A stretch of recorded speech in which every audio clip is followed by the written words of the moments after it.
দীর্ঘদিন পর কোনো রাষ্ট্রীয় অনুষ্ঠানে অংশ নিলেন রাষ্ট্রপতি মোহাম্মদ শাহাবুদ্দিন। সকালে রাজধানীর ওসমানী স্মৃতি মিলনায়তনে জাতীয় পাট দিবসের আলোচনা সভায় যোগ দেন রাষ্ট্রপতি। অনুষ্ঠানে পাট শিল্পে অবদান রাখায় সম্মাননা দেয়া হয় 12 ব্যক্তি ও প্রতিষ্ঠানকে। পুরস্কার পাওয়া ব্যবসায়ীদের প্রত্যাশা আবারও ঘুরে দাঁড়াবে পাট শিল্প।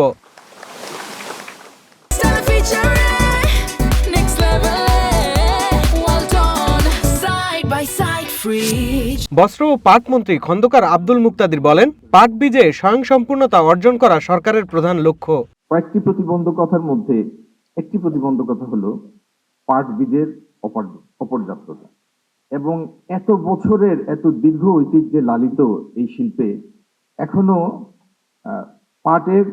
পাট বীজের জন্য আমরা নির্ভরশীল অন্য একটি দেশের কাছে, প্রতিদ্বন্দ্বী একটি দেশের কাছে, ব্যবসার ক্ষেত্রে প্রতিদ্বন্দ্বী। আগামী দিনে আমাদের একটি প্রধানতম লক্ষ্য হবে ইনশাল্লাহ এই পাট বীজে আমরা স্বয়ংসম্পূর্ণতা অর্জন করব। নতুন সরকার দায়িত্ব নেয়ার মাত্র 10 দিনের মধ্যেই কৃষি ঋণ মওকুফ করার সিদ্ধান্তকে যুগান্তকারী মন্তব্য করে রাষ্ট্রপতি মোহাম্মদ শাহাবুদ্দিন বলেন, আগামী 1 বৈশাখ থেকে কৃষকদের মাঝে কৃষক কার্ড বিতরণ শুরু করবে সরকার। নতুন সরকার দায়িত্ব গ্রহণের 10 দিনের মাথায় কৃষকদের 10,000 টাকা পর্যন্ত কৃষি ঋণ সুদ সহ মওকুফ করার যুগান্তকারী সিদ্ধান্ত গ্রহণ করেছে। সরকারের এই সিদ্ধান্তে 11 লাখের বেশি কৃষক সরাসরি লাভবান হয়েছে। এতে ব্যাপক কর্মচাঞ্চল্য সৃষ্টি হবে, উৎপাদন বৃদ্ধি পাবে, কৃষকদের জীবনমান উন্নয়ন ও গ্রামীণ অর্থনীতিতে এই সিদ্ধান্ত কল্যাণকর অবদান রাখবে।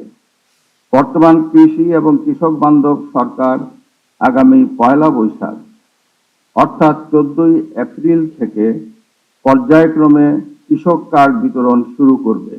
রাষ্ট্রপতি বলেন, জলবায়ু পরিবর্তন ও প্লাস্টিকের বিকল্প হিসেবে বিশ্ববাজারে পাটজাত পণ্যের চাহিদা বাড়ছে। এই সুযোগ কাজে লাগিয়ে পাট ও পাটজাত পণ্যের উৎপাদন বাড়াতে কাজ করছে সরকার। পাশাপাশি 1 কোটি কর্মসংস্থান সৃষ্টির বিষয়েও বিশেষ গুরুত্ব দেওয়া হচ্ছে। চলমান বাস্তবতায় পরিবেশ বান্ধব পণ্য হিসাবে পাটের গুরুত্ব ও সমাদর বহুগুণ বেড়েছে। পাট খাতে আধুনিক বিজ্ঞান ও লাক্সই প্রযুক্তির ব্যবহার বাড়াতে হবে। পাটজাত পণ্যে নতুন নতুন উদ্ভাবন ও বৈচিত্র্য আনতে হবে। নীতির ভিত্তিতে বিভিন্ন খাত ভিত্তিক কর্মসংস্থান সৃষ্টির পরিকল্পনা বাস্তবায়ন বর্তমান গণতান্ত্রিক সরকারের প্রথম ও প্রধান অগ্রাধিকার। শিল্প বাণিজ্যে দেশি বিদেশি বিনিয়োগ বৃদ্ধি করে দেশব্যাপী 1 কোটি কর্মসংস্থান তৈরির লক্ষ্যমাত্রা অর্জন করা হবে। হাজারো মানুষের রক্তের বিনিময়ে গণতান্ত্রিক ধারায় ফিরেছে বাংলাদেশ। জনগণের ভোটে নির্বাচিত সরকার জনগণের পাশে আছে বলেও জানান রাষ্ট্রপতি মোহাম্মদ শাহাবুদ্দিন।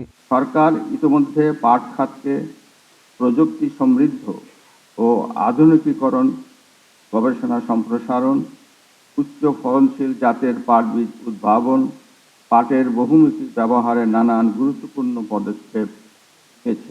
শাহরিয়ার বাঁধন, ওয়ান নিউজ, ঢাকা।